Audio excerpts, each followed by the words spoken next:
Hey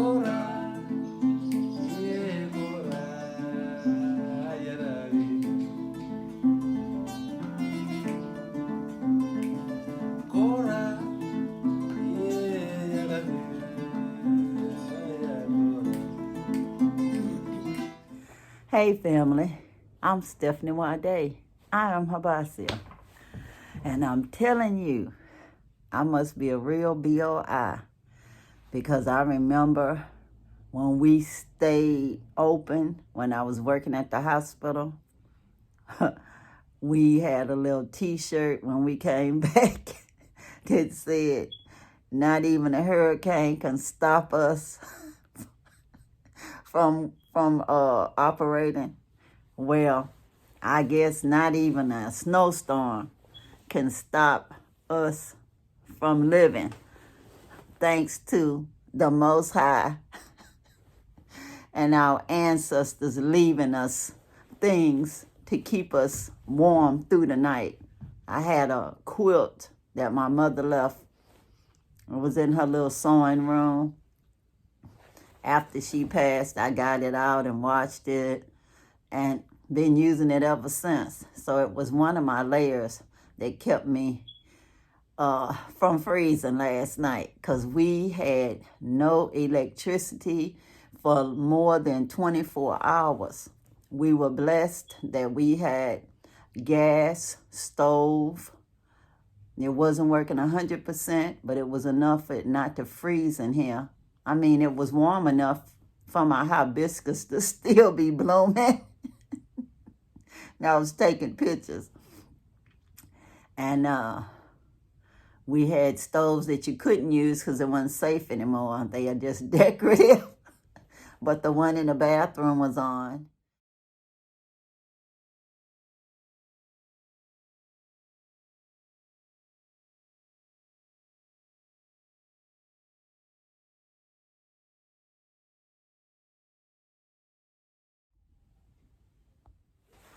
All right.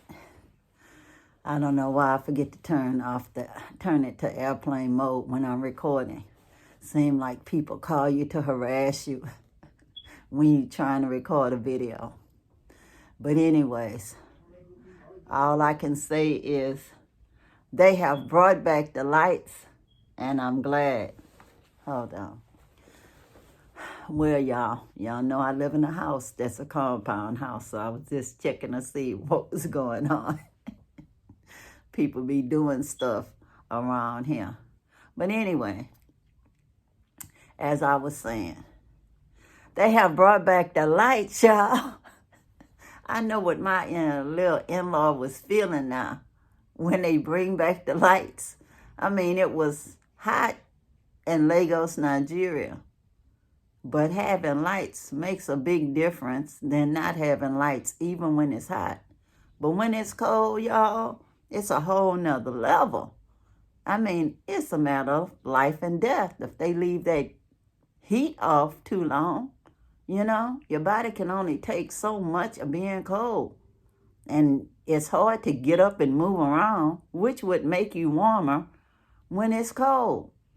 Yesterday, I had the mud cloth on top of this jacket that I have today. So it must be warmer because what? I have the jacket by itself so y'all can see. See? By itself.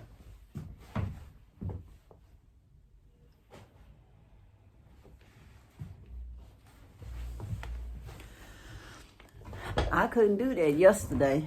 It was so cold, And that the electricity wasn't working. So it's like, man, I was just blessed that my phone had a full charge on it. Well, it was staying charged because of the laptop. But then yesterday afternoon, the laptop's battery died too. So I had to cut my phone off most of the time to conserve its battery. Then I cut it on today, and the internet Wi-Fi wasn't working, and the data quit working. So I couldn't even have uploaded my videos to y'all. So soon as the electricity came on, I'm here recording right now. I mean, it just came on, y'all. And I like to be real. So while I have true emotions, not fake, y'all, this is real me. I said, let me record right quick. I mean, before I fixed any food or heated up anything and even make coffee, I wanted to come out here and do a video for y'all. It feels good knowing that the electricity is on and the heater came on and I cut it off when I'm not in the room, conserving electricity. I got my son cutting off the heater when he's not in front of it. Because it's like, it'll blow up your power system in your individual house if the power is low and you are having things running, draining the power. You'll have to keep going outside and reset your breaker box. It's too cold to do that today, y'all. It's too cold. And yes, I was praying for the electricity to come back on. So I can say, thank you, God, for this. I'm so happy. I can say hallelujah, hallelujah, hallelujah. I got my hat on, y'all, from Cameroon, because I feel like I've been to war. The war for the cold. Like they say, winter is coming. If it's the Most High's will, I will not spend another winter in this land of the Neanderthals. I have 100% less Neanderthal than anybody else on 23andMe, or so they telling me anyway. I have less Neanderthal than 100% of the people, it says. And that's good for me. But not when I'm here, because the Neanderthals would have been nice and cozy, They cave people. But I'm a child of the sun, y'all. A child of the sun. I like it hot. But anyway, I'm just so glad that I'm back in the light so I could make a recording for y'all. See, I got my ear candy on. I wasn't wearing nothing until I was ready to put on this earrings for the video. I had to put on some ear candy. Oh, I'm telling y'all, it's a mental thing too, just knowing that the electricity is back on. And now what? I'm praying that it stays on. For real. I am praying that it stays on. And thank you, everybody, for checking on me and caring about me when y'all knew that it was snowing in Texas. I appreciate all of y'all. And thank y'all for bringing me to 1,000 subscribers.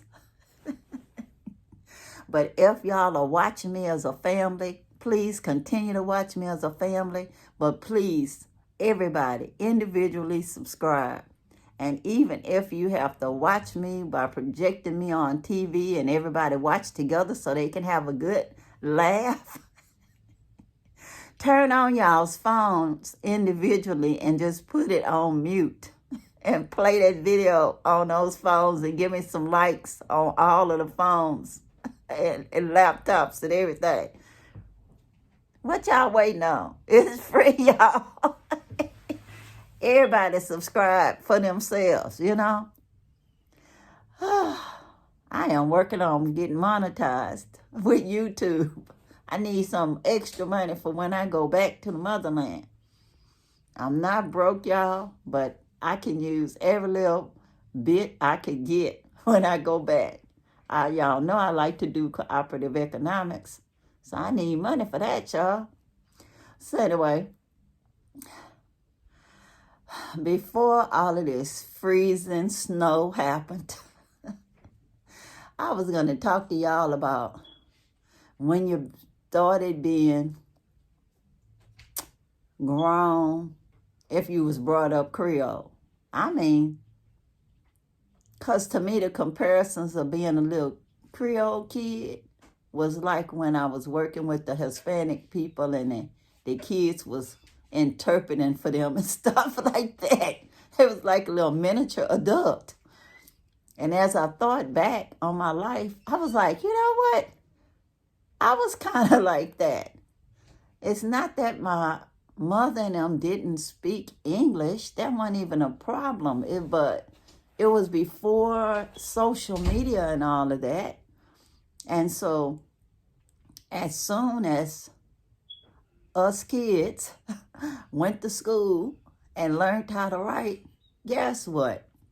We were semi-grown because we was the personal assistant to our parents and grandparents and anybody else that needed a letter written. And so we was the Facebook of the day, so to speak, because we was writing them letters, y'all. And the letters was like, hi, how you doing today? How's everybody doing? I hope you doing all right. How's the weather? The sun is shining here. Or the sun is, or it's raining here. Is it cold there? It's not cold here. It's hot here. And I, with my little bit of self, would be writing a letter and then turn around and mail that little letter at the mailbox. When I get a letter back, of course, I'll be the one to read the letter from the mailbox, to say, okay, this letter is for this one, this letter is for that one. So I sit down and then read back from the other little kid who was 9 times out of 10 from Louisiana. In fact, mostly 100 out of 100. 10 out of 10. But anyway, it said the similar stuff. Hi, how you? I'm fine. How's the weather? It's hot here too. Everybody all right? So-and-so had to go to the doctor because of such and such a thing. They broke their arm or whatever it was. And so that snail mail happened backward and forward. And so instead of Facebook, you had Kid Right. Because we were the personal assistants. We were their secretaries. And what was our pay? Thank you, baby. Thank you, baby. Oh. And so you felt important, And also, before they had one-day delivery, we had same-day delivery. Because we was the little transport system, delivery systems for whatever they wanted. If they wanted something quick from the grocery store, but they didn't want to go and get it themselves. So you had to walk to the little corner store, buy whatever they wanted you to buy. And they might even let you keep the change. So you learned how to do your little bargains, shopping to make sure that you remember to bring your little coupon or whatever if that store was big time enough to have coupons, because some of them didn't. So anyway, you'll buy what you needed and you came back. And the only time I remember it not being such a good thing is one of my cousins was talking to me. And I bought salt because that's what my mama told me to buy. But I think he's supposed to buy sugar or something. Whatever it was, it sure wasn't salt. But he was talking to me. And when he got back home, my aunt, his mother, did not like that he bought the wrong thing. Instead of just sending him back to get the right thing, she beat the crap out of him. And I was sitting down outside on the little sliding board set, and I could see into their house, and he was just, contorted almost into a fetal position, screaming while she beat the crap out of him. And I thought, Wow, he bought salt because I bought salt. I feel bad. It's like, I ain't make him buy no salt. He just got distracted talking to me. And I did feel bad, but he was older than me. I mean, I didn't make him do that. And I remember my aunt hollering at me, Stephanie, get out of that window. So that day wasn't a very good day to be a little secretary or a little messenger, because I think that was our messenger service. You didn't get paid when you did it right, other than maybe getting to keep the change. But when you got it wrong, you might have to pay in the worst way. But not my mama. I don't remember my mama whooping me for bringing the wrong thing. But y'all know, maybe I didn't bring nothing wrong. Maybe I remember. But anyway, I had a good motivation, I guess. So that was going to the corner store, buying stuff they wanted you to buy. Then I remember more treating you like you grown. My aunt had a baby when I was probably around 9 years old. But the thing about it is, back in the day, when people would go away to have their babies, so they wasn't married. So she talked on the phone to us ever so often, and she said, Stephanie, I have a surprise for you for your birthday. I was all excited. I thought she was going to buy me a typewriter, because that's what I wanted, was a typewriter. And when she came home, she had a little teeny baby on the pillow, because he was born premature. I don't know. She don't know how to count, y'all. My birthday was on the 1st. His birthday was on the 3rd.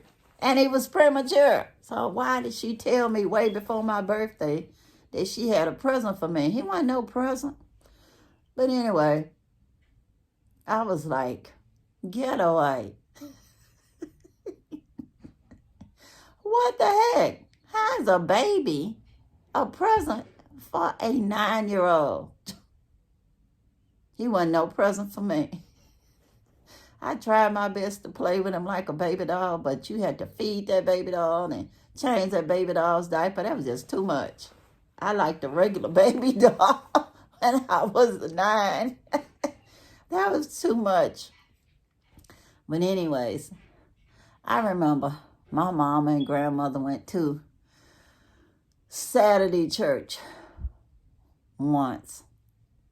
And they left me to keep the baby by myself. So I was rocking the baby in a rocking chair, you know. And I went to sleep before the baby. So I had a rude awakening. Wah! I dropped him, y'all. That wasn't a good thing, I know. I wasn't happy about it. But I was glad he pretty much bounced back. He was a little plump. I'm glad he had a little cushion. Oh, I picked him up and I rocked him some more. And I'm like, oh, don't tell nobody. Don't cry, don't cry, don't cry. He couldn't tell nobody because he was still a baby. And he wasn't bruised, y'all. He didn't bruise. So there's padding kept him from bruising. Thank God. Whew. I didn't want to get hurt for hurting him. And I didn't want him to be hurt. He was supposed to be my present after all. But that just wasn't a good idea to think a 9-year-old would be a good babysitter, present or not. But anyways, I remember as I got older, I got a reputation for being a good babysitter. I mean, nobody knew I dropped my cousin on his head. Or whatever, because I was asleep. I don't know how he landed. But anyway, nobody knew. So far as they was concerned, I was a good babysitter. So I started keeping babies for my aunt when she go out with her friends. I like that because I was getting that good money, y'all. I mean, they did pay good. So that was a motivation to stay up. And I remember how I became an excellent babysitter.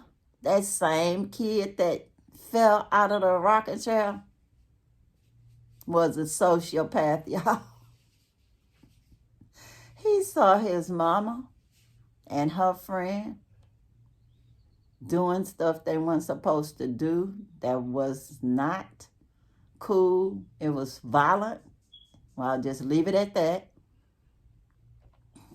because that's they story to tell. And I won't say no names, but I woke up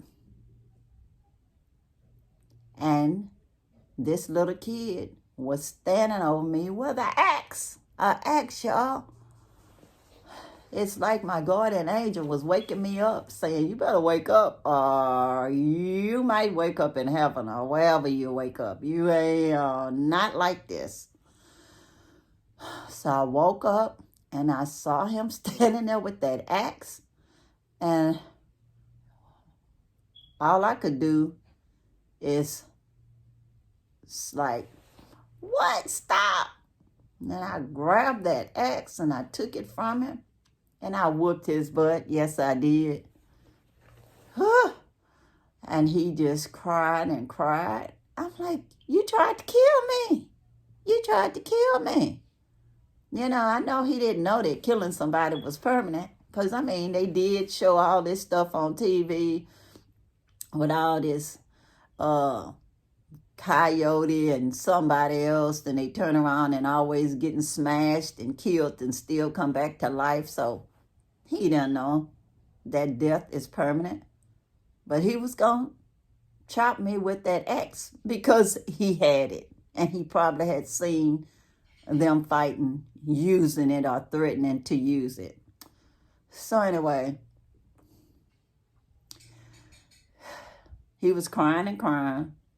And he asked me to help him say his prayers.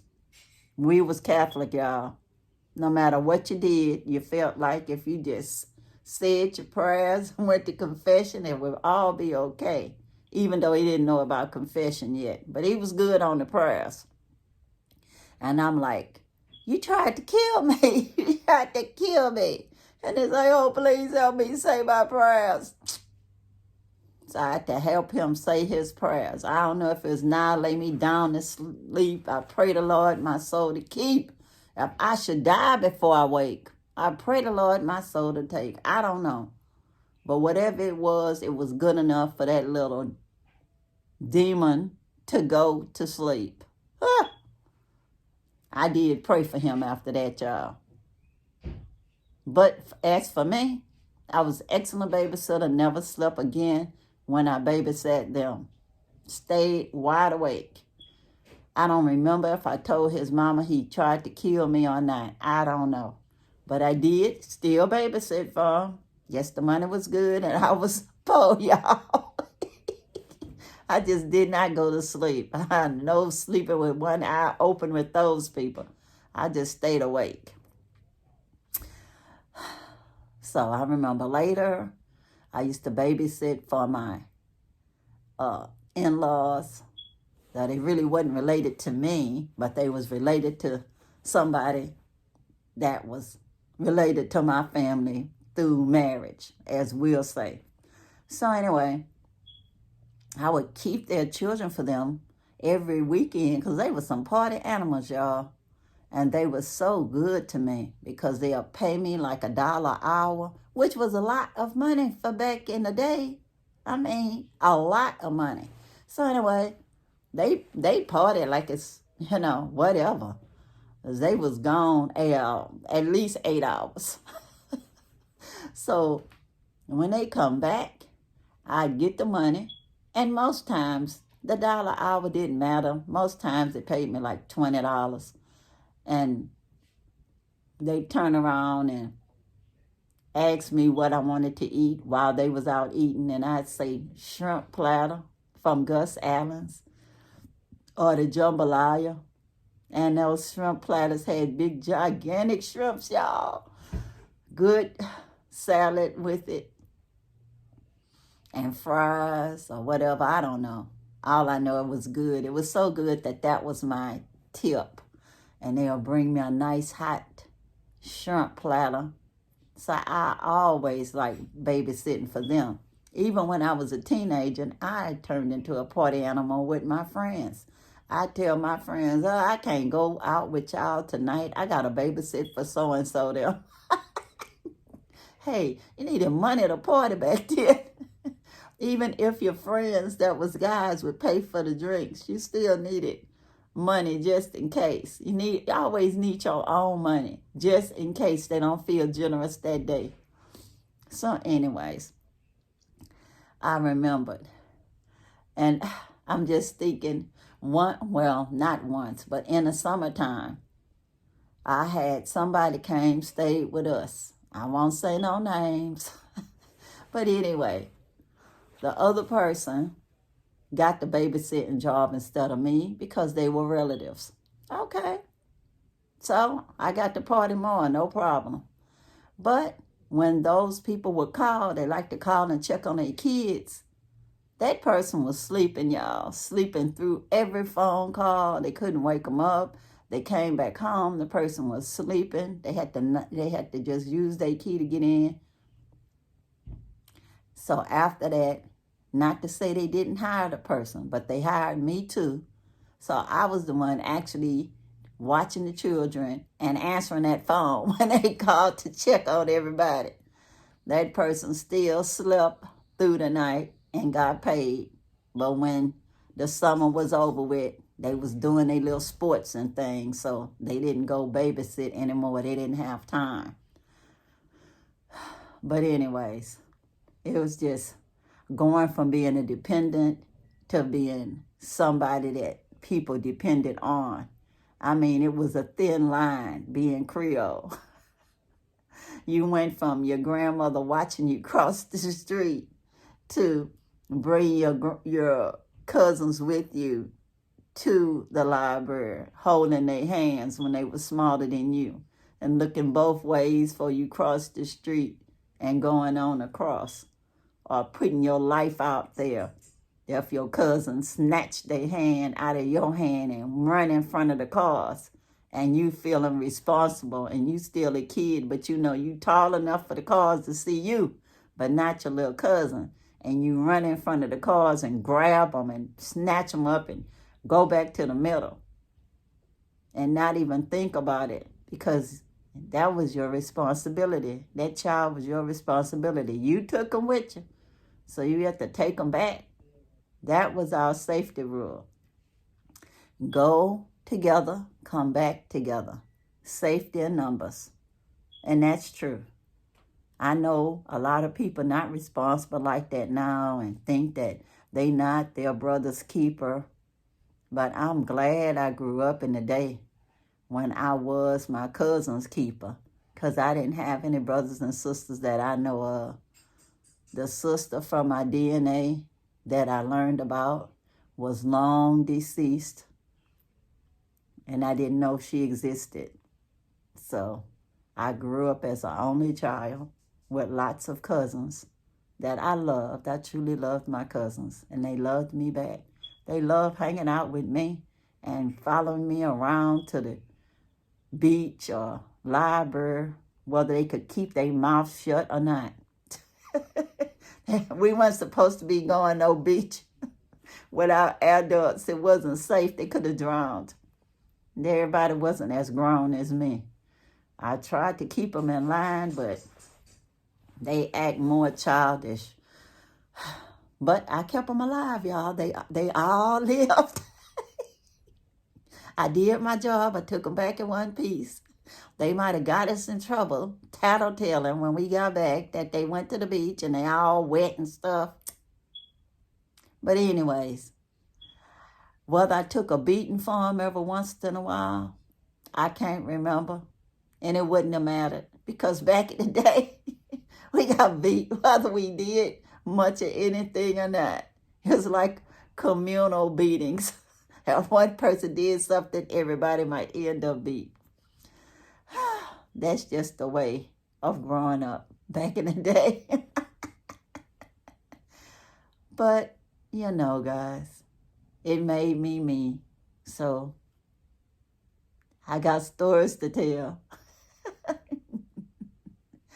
So I remember how it felt from being a dependent little kid to being thought of as a semi-adult or personal assistant as a little Creole girl. It didn't take very long to be thought of as almost grown. And the Catholic Church didn't make it no better, y'all, because they called us soldiers of Christ at 12, and we got confirmed if we was good Catholics. So I'm telling you, you just did not have a long childhood at all.